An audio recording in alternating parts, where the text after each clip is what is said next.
That's on Period Sis. Welcome, guys. I'm really excited. I wanted to keep this part intimate. This is my very first time doing like a live podcast. But I brought three amazing women. One that actually allowed us to use her music for our trailer. So we have Maliibu Mitch in the building. Probably my girl crush, someone who I love, that was on my last podcast. I have two, actually, women who have supported me in my ventures, and I continue to support them. We have Billy B, who is also coming up to talk to us, and then Connie Diamond is walking in, who, if you guys came to my live show last year, she performed at the See the Thing Is live show. So again, I just am really excited to sit and talk with them. As you guys know, Period Sis, the brand, means so much to me. To update you guys a little bit on what the brand is, it is my brand that I think is going to change and save lives. It's the brand that I feel like is the reason my best friend is here today. During the pandemic, she was diagnosed with breast cancer, and only because I said we won't be friends until she goes to the doctor. And she went to the doctor. They said it was nothing. I said, nope, women are being told nothing's wrong and shit is wrong. So I said, go back, get a second opinion. And she was diagnosed with stage 2 breast cancer, got a double mastectomy, ended up beating it during the pandemic. And to this day, I feel like this is why this brand means what it means to me. And so I'm really excited to talk to these women that work hard, that are their own girl bosses, that believe in themselves as their own brand, but also in terms of who we are as women and how we show up in every space. I think we kind of don't get to be who our bright stars want us to be all the time. So I'm really excited to have this conversation, and then y'all are gonna eat and drink with me because this is the season finale of season 2. I'm really excited, and then it's also a fundraiser. So RSVPs were free. The bar will be open for you guys until about 8. Food will be free. All I ask is that you donate, because a part of this brand is also bringing the animated series to life. So the Period Sis Animated Series, we actually have Aunt Flo back there. Aunt Flo is our character that is your period. That is, you know, the shit that when it shows up, you like, damn, it's the wrong time. But when she don't show up, you like, where is you, you know? And so it follows 3 high school girls into womanhood, and it's everything from dating boys. We talk endometriosis, we talk learning your body with tits growing and sexuality, and so we're trying to shoot the pilot episode of that. Animation is expensive, and we'll be talking more. I know, like, people might think I got money, not for animation, baby. That shit is a lot. That's some Steve Jobs, Elon Musk type budgets. Wait, Steve Jobs is gone, ain't he? But whoever doing the iOS updates, they got money. They got money. This conversation, again, with my girls who are on tour, knocking down stages, in the studio. I just really want to have the conversation about how as women we listen to our bodies, and how we really choose to take care of ourselves, and how we continue being boss-ass bitches that we are. I'm going to introduce my lovely ladies. I'm going to start. Let me see, where's she at? Where Maliibu at? Okay. I'm going to start bringing Maliibu Mitch up to it. Y'all give her a round of applause. So I want to start with her because she is a good friend of the co-creator of Period Sis, the animated series. And Alfie reached out to Maliibu a couple months ago when we were working on the trailer that y'all are going to see playing throughout the night.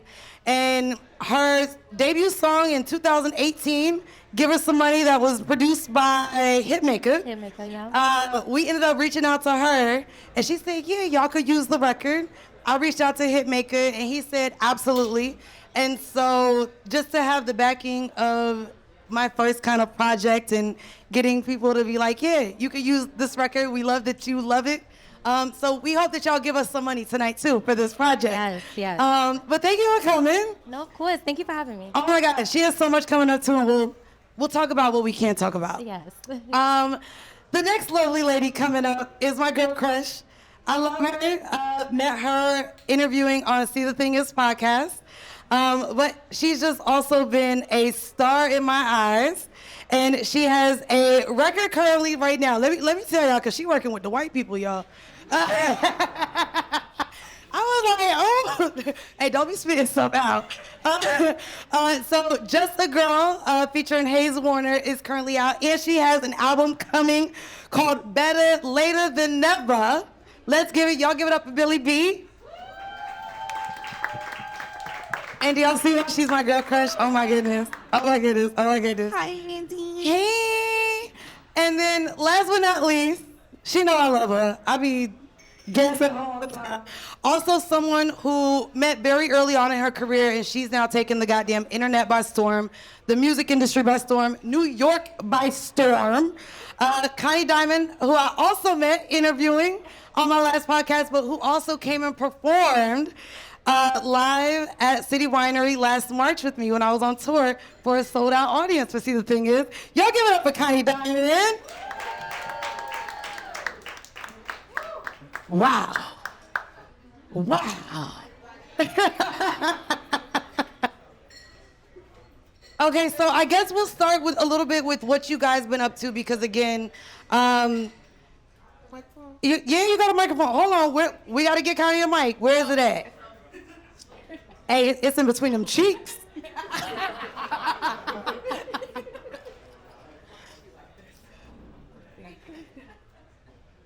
All right, so Maliibu, I want to start with you because you just told me something amazing that you just did.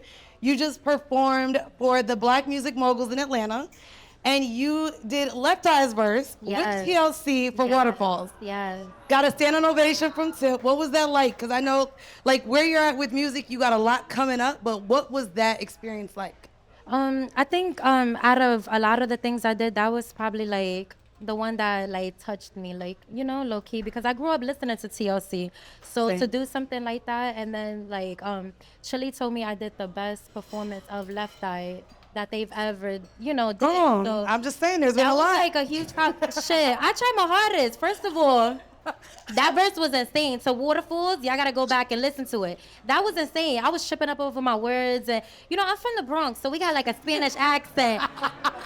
Girl, the words that was in that verse, I couldn't even say it properly. Like, and mind you, English is like my first and only language, so. For everything? No. I mean, well, there's the Bronx in Florida, and I also have a problem speaking because of both. So it's real bad. It's real bad. But they understood me, luckily. Like, but everything was good. It was real cool. I really, really, really love that. And Billy B, ma'am, you've been out doing hella videos, getting the trend going with your new record. How is that going? It's been good. We've been doing so much content, and I'm not a content girly, you know? So I've been like, I don't think they would believe that. I've been trying to get it together, but it's been so good. I did Pix 11 and Good Day New York and all of them things. You know, me being from the hood, I'm like, what is going on? It's amazing, though. Like, I'm just so happy to be back outside, back working and doing my thing. I love it. And Connie, just so you know, I plan to make a TikTok to your song. I like gangbangers and drug dealers, and I don't really like none of those men at all. So what's been going on with you lately before we get into how you keep up with your health and wealth and everything else? I'm working on a new project right now, so that's what I've been doing. Really, nothing too crazy. Just trying to like get some more records going. You know, stay relevant, stay in the circle. And just did the main stage of Summer Jam. Don't come on. I forgot. Do that. Yeah. I love a humble woman. I want to start with you then, because your rise, I would say, over the last year and a half has been like out of this goddamn world. How have you been able to maintain your health and keep up and actually listen to your body and what's going on? Oh man, I'm really a workaholic. So like I will work until I'm burnt out. Like I will complete the task. I don't care what it takes. I don't care if it's 5 o'clock in the morning. I don't care. But I do take mental breaks. Like right now, I haven't really been on Instagram. I just need to just like decompress. I'll just like take a step away from social media. I'll just watch some nostalgic shows. Just like put my phone on D&D, watch some Jamie Foxx, Parker's, Martin, like that type of stuff to like get my brain back in the right place. Like, how, I would say mental health wise, taking a step back from social media, do you though go to therapy, or who do you bounce ideas and talk to when shit gets rough for you? In terms of industry-wise, work-wise, family-wise, who do you talk to? I actually talked to my really close friend and cameraman Eric, who's in the corner right now. But he's been with me every step of the way. He's been producing all of my videos for the past couple of years, and we're actually neighbors now. So yeah, y'all just moved, so it's lit. So we talk a lot about music and the industry and just our struggles and how we gonna stay afloat, how we gonna stay in the conversations, what are we gonna do next that feels fresh, how we gonna just keep producing like good content. So that's my go-to right there. What would you say is your biggest mental battle right now? Mental battle. I think my biggest mental battle right now is staying sober, I want to say. Okay. I'm being real because I'm being real. I'm being real because with the when I go outside, I have a drink. I'll have a drink in my hand right now. So, but when you get booked for hostings, you're going out, you're drinking. I think that's my biggest thing, just making sure I'm not like getting too attached to it, and making sure I'm able to function without it. You go to the club, you want to get a drink. I'm in a house, I'm listening to music, I want to drink. I'm cleaning my room, I want to drink. I wake up in the morning, I want to drink. Mimosa, I'm just making any excuse to get a drink. So I feel like right now that's where I'm at. Just trying to make sure I'm not getting too attached. When you're in the industry, just a lot be going on. You in the clubs, you're here. Just about keeping some kind of balance. I might need to talk to you. I'm working on my disattachment too. It's all good. No, that's a really good one. Billy, what about you? Mentally? Yes. Right now I'm in the middle of I'm finishing up my tape. So my brain right now is just wrapped around my vision. It's just wrapped around because as artists, we see something before everybody else sees it, and then when we execute it, then y'all see it. But by that time, we already light years past, we already somewhere else. So I'm just trying to make sure that I execute my vision properly and that it comes across well and it's received well. So I'm kind of beating myself up mentally because I'm it's I want to make sure that everything I stand on is very clear in this tape and people could really get a good feeling of me. I did so much features in my career that we know. You only got a little half of me. And me being a private person, I think I was doing that on purpose. It's I'll give you a little bit, but not too much. A little bit, not too much. I think that's what I've kind of noticed about you. And I want to ask you, over the last few months have came out as a sex symbol, bitch. I mean, look, I would love to know how you maintain staying confident in your skin, especially in an industry where there's a lot of pressure to look or be a certain way with how you carry yourself, what you wear, keeping up with the trends. Your hair is always laid. What is the pressure like to show up as your most feminine, beautiful, glamorous self all the time? Honestly, me having my son, after I have my son, I feel like every woman after they have a kid is you kind of feel like you lost yourself. It's this is not me. Because now you in mommy mode. Now you do things different. I might cover up the titties a little bit while I'm at the park, I don't want to, So I had to find myself again, but the new me as a mom. Wow. And so I had to reinvent myself, and I put all my confidence in. And I just know that when you look good, you feel good, and good things come to you. So that's just the energy I've been trying to get out. So I'm put out so I could get it right back. With becoming a mom, what was the hardest change in your responsibility as a mom? Mom guilt.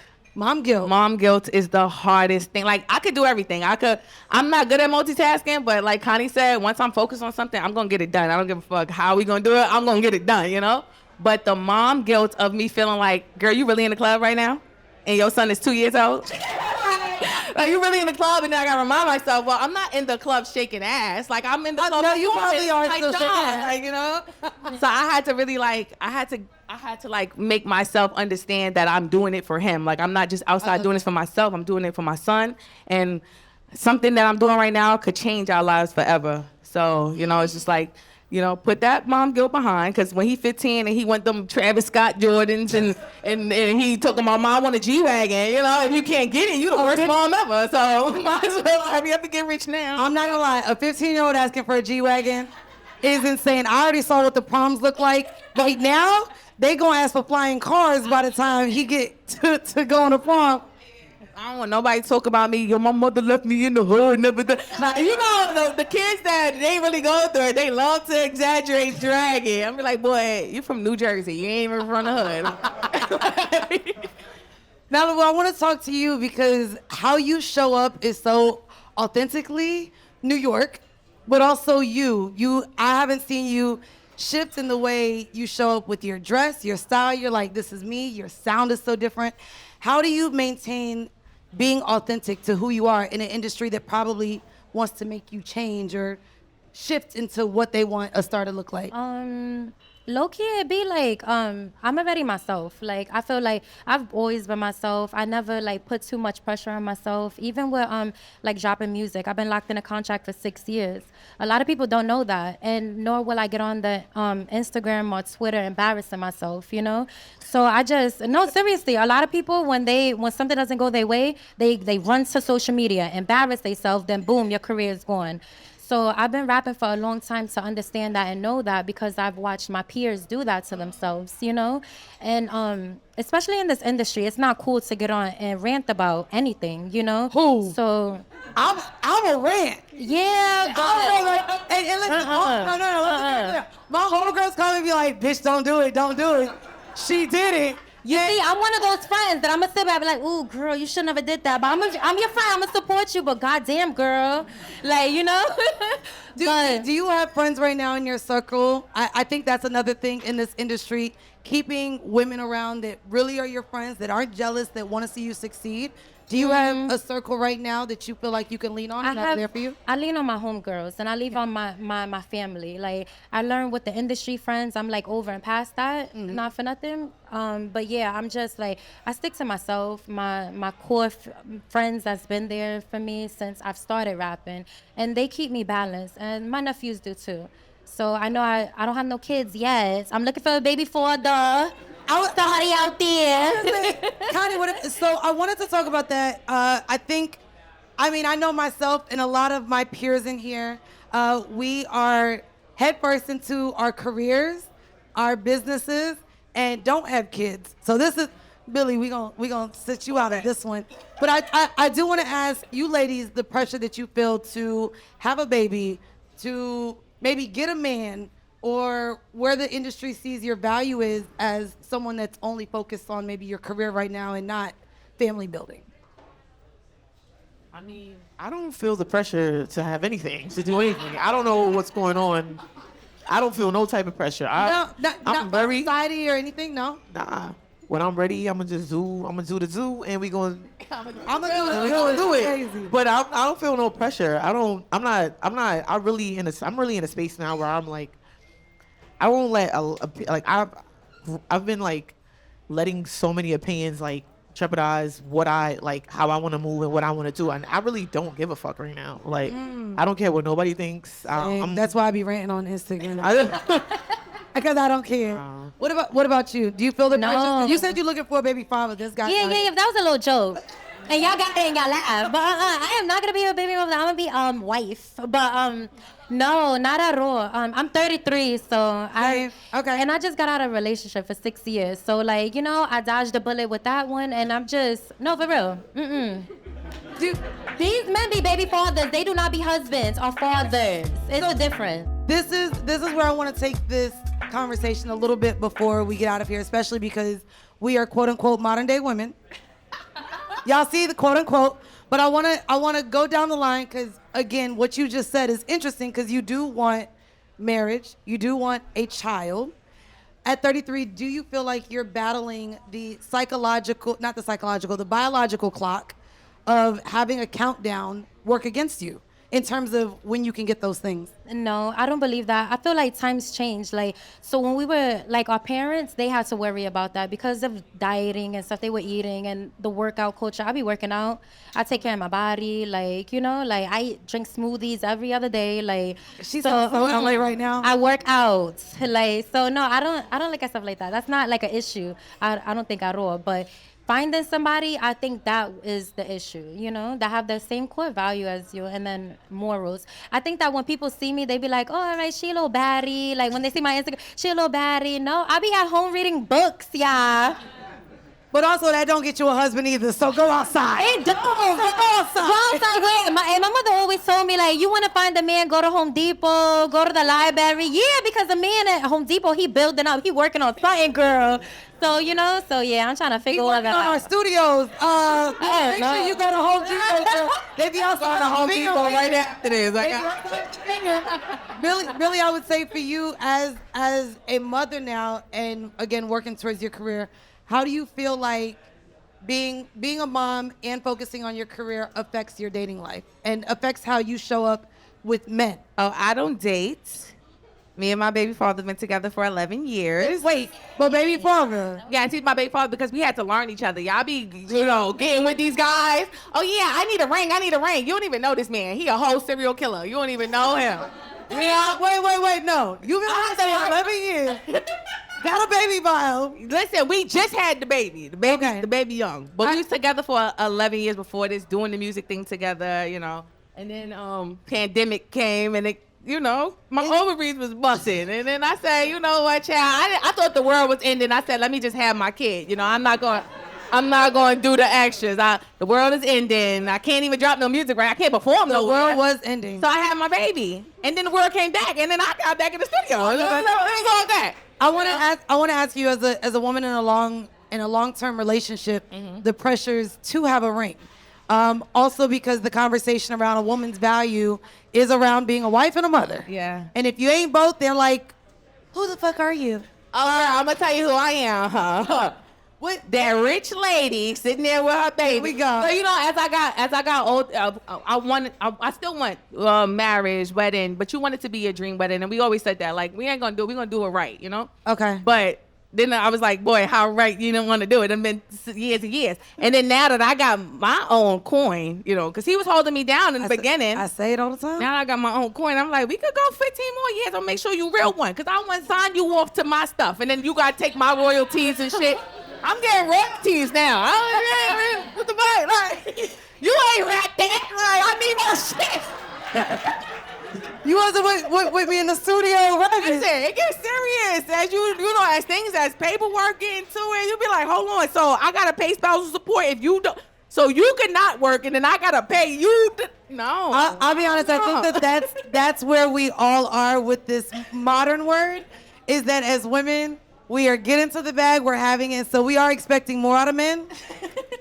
And they just are falling short. Shout out to my man though. He do his big one. But I do my big one I'm too. talking about everybody else. And then Connie, your trajectory. Look, them eyes, bitch, you about to be a meme. I hope we got that. Your trajectory with focusing so much on your career and kind of just letting everything happen when it happened and not giving a fuck when it happened. How do you, I would say, and y'all gonna laugh at me for using this word, but manifest the things that you truly actually do want? I get that we can sit here and be mad at the world, mad at our exes, mad at who we chose to date and those things, but how do you manifest actually something good coming into your life outside of work? Out of work. See, look, we all be thinking about work. Everything I'm trying to I don't know. I put work first all the time. I put work first all the time. I feel like we have I feel like this be on one-on-one. I forgot we had on the mic. I'm sorry. I put work first all the time. Like I don't know how not to. I am also in a relationship, but how do you manifest that? I don't know, man. This relationship kind of just fell in my lap. I was just somewhere one day, and then it was like, oh, well, how you doing? Where you been? I was not looking. I was really just focused on just my music and my career and elevating. And so I don't know. I'm not even gonna say it loud. I don't know. Listen, I'm still outside. It's late. Focus on I have one more question before I allow the audience to ask questions, but this is, again, the story that I told before, and I'm sure so many of y'all, I know a lot of what y'all do, and work consumes our lives to where we put that before our health, the people that we date, our family, our friends. Work comes first. And so I do want to know, Maliibu, how do you disconnect without feeling the guilt of disconnecting? I think that's been my biggest problem is as soon as I say I want to take a break, now I don't feel like I'm productive. Now I feel like I'm going to be homeless next month because I chose to take 3 days off. And so I want to know, with wanting to drop new music, a new project coming and things like that, how do you sit with the solace and being okay with not being productive all the time?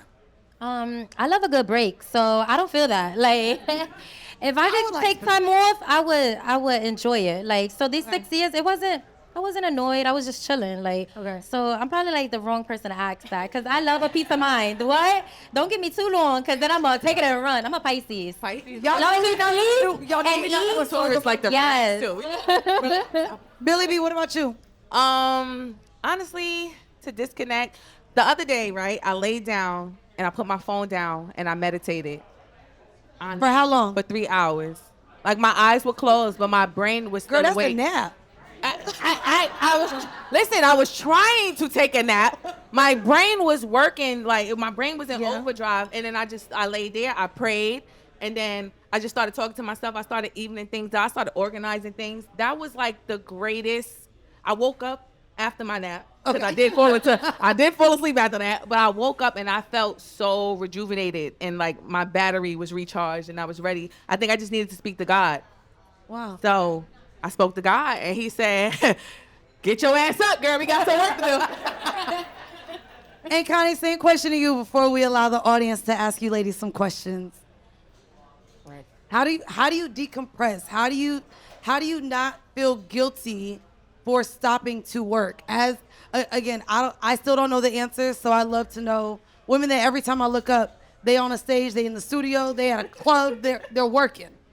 I think the way I don't feel guilty is by like just kind of like seeing a bigger picture of what I'm doing it for. And every day I tell myself like I want more. I just always want more. I just always need more. So I think I'll just be like, you know what, if you don't do it, nobody's gonna do it for you. You gotta have that ambition and just want more for yourself. So I think I've been talking to my friends. I have a workaholic friend in the back, and we talk often about the fact that a break has to be a part of your productivity. Like you have to take a breather, get yourself out of the office, get off the computer, and know that you have to take that break for your sanity and your mental health, because otherwise, when you reach that crash and burn, baby, you're gonna end up in the ER with a kidney infection. I did want to. I know we don't have an extra mic, so it could be mine. Do we have any questions for these lovely ladies here? By the way, you are going to be recorded, video and audio. If you have any questions, come on, you can yell it because I know you got it. Or you want to wait? No, I want you on the mic because this is being recorded. So can you walk up, Wolf? We got a question from a man. I love it. What's your name and where you from? My name is Wolf. I'm from Dallas, Texas. I'm a Southern kid. So my question for you ladies is, both of y'all are doing incredible things right now. New York City, this is the mecca of hip hop. Y'all currently doing your thing right now. All of y'all could probably fill a venue of several thousands of people by yourself. And now you're on the stage together. And I just want to know, like, as women, you're kind of a part of this like collective renaissance of women in hip hop right now. Like when I'm looking for that energy in hip hop, I'm listening to the ladies right now. That's just a fact. So being on this stage right now amongst greatness, what does this feel like a moment to you? Like what does this feel like to y'all? Come on, bring it. Who want to start? There's a personal rapport I know with all of you ladies to some extent, and I think seeing that the girls right now are finding a moment and actually being against each other, what does it mean to actually show camaraderie? Like, I see a lot of my homegirls here. I'm a girl's girl. I know that word gets thrown out and bitches really don't like each other like that for real. But what does that mean and how does it show up for y'all to genuinely support each other in this industry? I genuinely feel like when you're confident in your craft and what you do, what you bring as a person, you can be in a room with other ladies that do the same thing that you do and not be shady and not be catty and support still, because it doesn't dim your light to show support to others. So I love y'all. I fuck with y'all. I agree. Y'all, that's what it is. For me, I don't know if y'all know, but me and Connie, we go back. We go back. Cadillac. You know? We go back. But that shit is really big for me. I went viral before saying fuck women empowerment. But Whoa, did you? yes, because Break it down. I feel like the term yes. became trendy and it became, oh girl, I don't even know you, but you got clout. Okay, women empowerment. Come on, we gotta support each other. No. It's I only don't when you fuck throw with that. brunch at the end. It's only when it's a women empowerment brunch. So I said that, but they didn't put the part that I put behind it, that I fuck with a real sisterhood. Like, I feel like me and Connie build a sisterhood over time. We're not best friends. She has her best friends. I have my best friends. But when it comes to the rap shit, it's my rap sister. Like, certain things that be going on, I'll be like, only Connie can tell me. Only Connie can give me advice about this because she's actually doing it right now. So it's like, it is very important to have people that you could reach out to like that, that's going through what you're going through, because everybody won't understand. Like, some of my best friends, I'd be like, girl, you saw such and such. They'd be like, who that? I'd be like, how the fuck you don't know? Like, girl, but she's a fucking teacher. She doesn't know. Like, I'm a rapper. Like, she doesn't know about these things. So it's so important to have people to be able to talk to about that, because you can get really lonely in this industry. Like, Yeah. Very, very, very lonely.